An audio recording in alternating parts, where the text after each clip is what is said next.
Our Border Patrol agents should not be in those type of conditions where they are at risk of being blown to pieces by the cartels, who, by the way, are criminals, and they should be treated as such. As a matter of fact, I've co-sponsored legislation to declare war on the cartels because they are definitely declaring war on us. After listening to all of this, I am so angry. I cannot believe the incredible failure of our federal government and to the American people. And also to the Border Patrol agents, ICE agents, the jobs that they do and how incredibly difficult their jobs are based on the failed policies that they are forced to operate under. It is absurd. I live in Georgia. My state is not a border state, but let me inform you of some of the things that we're dealing with. Here in Georgia, fentanyl-involved deaths has increased by over 230% since Biden has taken office. In my district alone, we have had fentanyl-involved deaths increase by over 350%. I can tell you right now, the policies do not work. And we are sick and tired of our young people dying, our emergency responders getting poisoned by fentanyl. This is unacceptable. Chief Ortiz, are you aware that there was an explosive device found by Border Patrol agents on January 17th in an area called No Man's Land, and there's surveillance of who put it there? And guess what? It wasn't Americans, it was cartels. Are you aware of that? Thank you, Congresswoman, and good to see you again. I will tell you that some of this information that I receive in a confidential skiff, so I'm going to be a little hesitant of briefing what I know and what I don't know with respect to some of those, an event like that.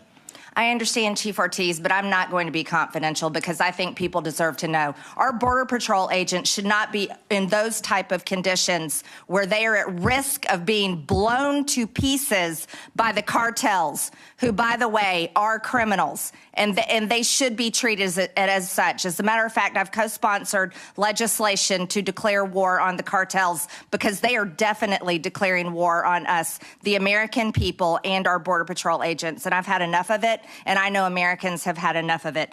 Mr. Kagan, are you aware of such explosive device being found by Border Patrol agents? I am not. Mr. Kagan, since you have to deal greatly in all the horrific drugs that are poisoning Americans every day, let's talk about kids for a little bit. We were just told this morning that kids aged 13 to 17 are being recruited by the cartels, dangerous cartels, even MS-13, and they are being used to smuggle drugs, traffic drugs into our country, having it taped across their bodies. They're also recruited because many of them have U.S. citizenship because they've come in our country, and they're used to drive and smuggle humans and drugs back and forth across our border. Can you elaborate on that? Thank you, and good to see you as well. The cartels are very good, and transnational criminal organizations are very good at going after vulnerable populations. You see that with the immigrants that are coming up. You see that with, as you're talking about, kids. This is something that has gone on for a long time. I worked in Mexico for 4 years.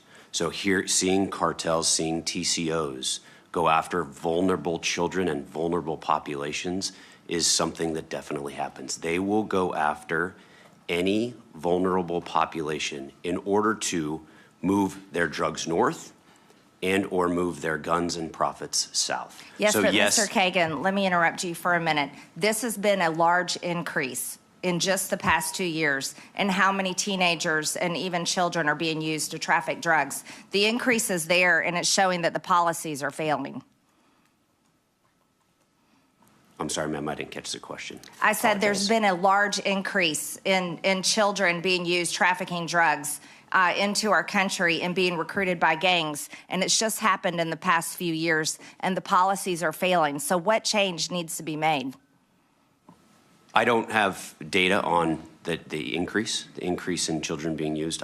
My time that I'm speaking about goes all the way back into 2007 to 2010, when I was in New Mexico. So I don't have any comment on increase or decrease. So that's not, as an investigative arm of DHS, not here to focus on. Well, I can tell you right now, I have the statistics. Deaths of 350% in the past 2 years in my district from fentanyl. That's proof that the increase is there. And we are devastated. Sorry, by I didn't mean to be disingenuous. Mm-hmm. There is definitely increase in fentanyl coming here. There's definitely, we all have seen the increase in death in children. I was just on a panel a few months ago sitting next to 3 parents who had lost their children. It's the hardest time that I've ever had to testify in my entire life. Then I think, you know what I think, you guys, and I'm going to be really honest with everyone, I could care less about politics at this point. All I care about is policies put in place that allow our great men and women to do their job to secure our country. And our country is not safe. And our people are being poisoned by fentanyl every single day. I cannot believe it's the #1 cause of death of people from ages 18 to 45. That is unacceptable. And I think that we need to all be honest, and who cares about who our boss is and who cares about who's in office. We need to be honest and forthcoming about the changes that need to be made to secure our country, because America is all of our home. No, it doesn't matter about Republican, Democrat, or who cares. It's everybody's home. And what I would like to see done is real frank conversation about what to do to fix this problem.